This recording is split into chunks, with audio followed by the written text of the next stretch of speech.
Welcome to my kitchen. Before we get started today, let's just take a moment to take a breath, put ourselves in the kitchen, and remind ourselves we're here to have fun. So today's recipe is going to be a barbecue mustard marinade. Today we're going to start with a jalapeno pepper.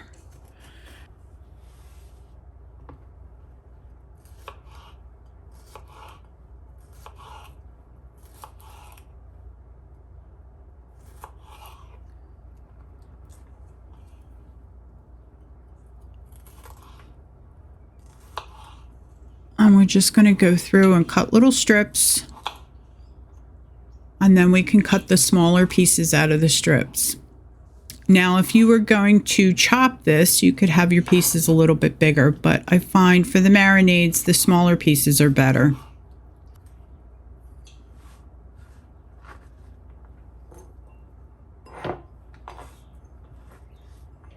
Get that in the bowl.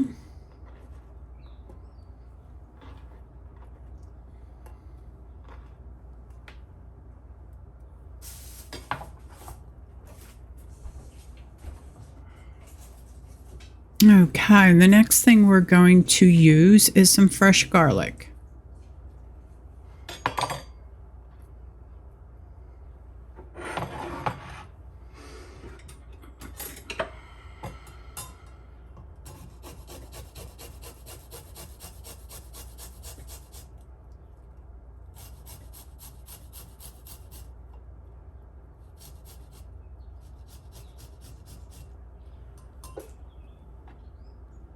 Get both the garlic cloves in there.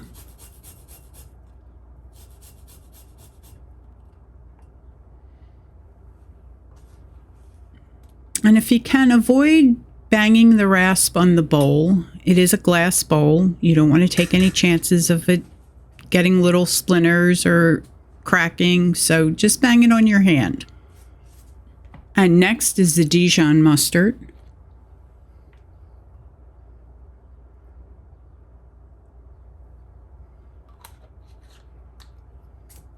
And next is the apple cider vinegar.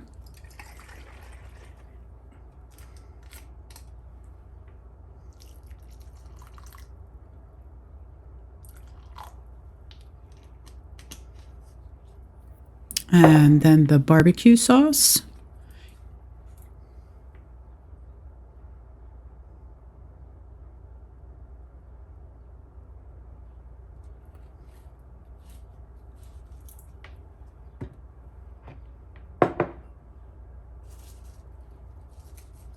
Next, we're going to get our fresh basil and parsley chopped up.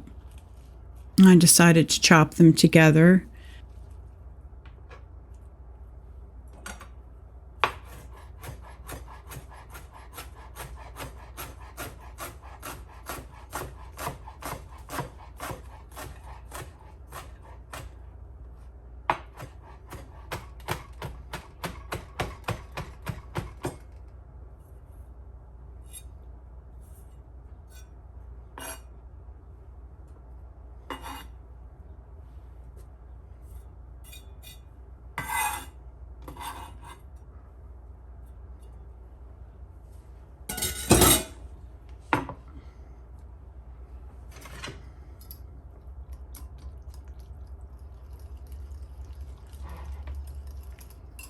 And then we're going to give it a good whisk and get everything mixed up.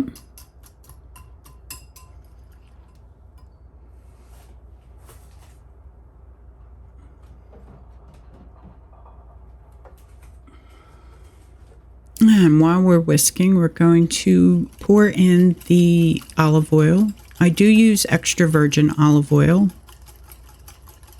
That's just my preference.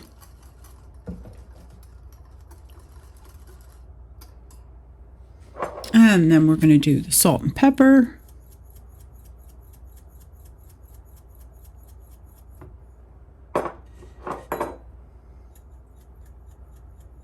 Give it one more mix.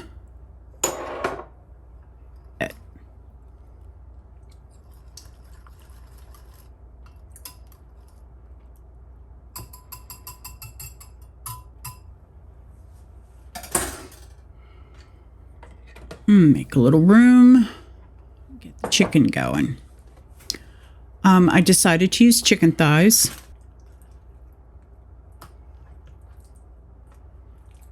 And here's where I'm going to salt and pepper the meat. I like to do that in a separate step, and that way it seems to get into the meat a lot better, and you get all the flavor out of both the salt and pepper, which is really important when you're cooking. Believe it or not, salt and pepper makes such a big difference when you're cooking. Now I want to salt and pepper both sides.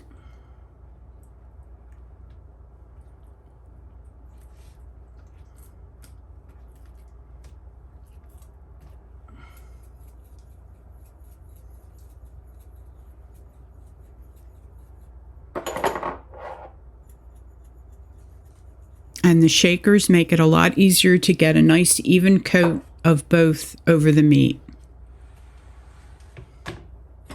And I'm just going to marinate it in a bowl.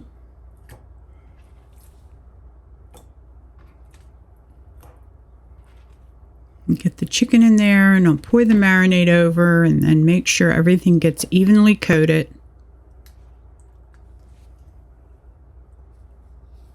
That's the most important thing, to make sure that it's evenly coated and that it doesn't have to be drowning in marinade, but just make sure everything is evenly coated.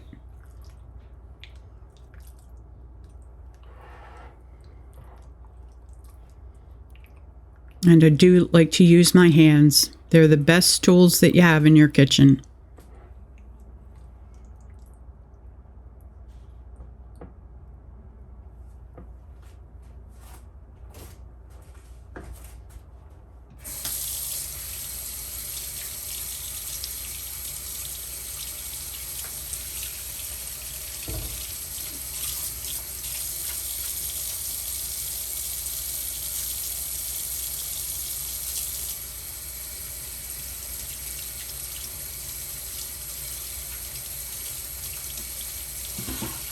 And then you can marinate this in the refrigerator for anywhere from 2 to 3 hours.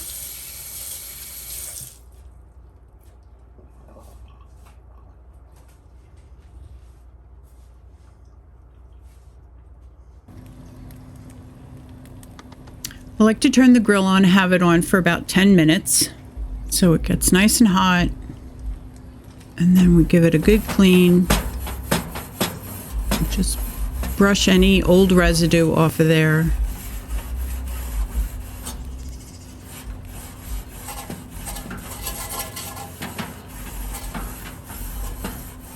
And you want the temperature of the grill to be like medium high. Sort of the same temperature that you would have your oven if you were to cook the chicken in your oven. So I like to keep it at around 350.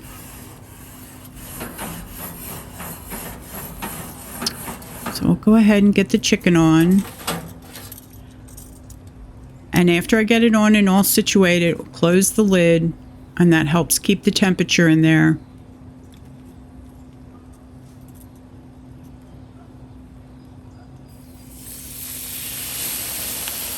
Now this chicken, because there's no bone in it, is not going to take as long to cook.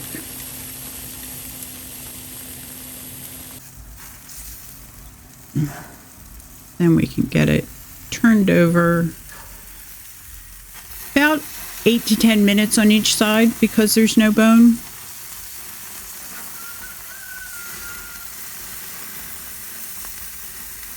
And what you want to do is when it's done, and when you think it's done, get your meat thermometer out and check it with the meat thermometer.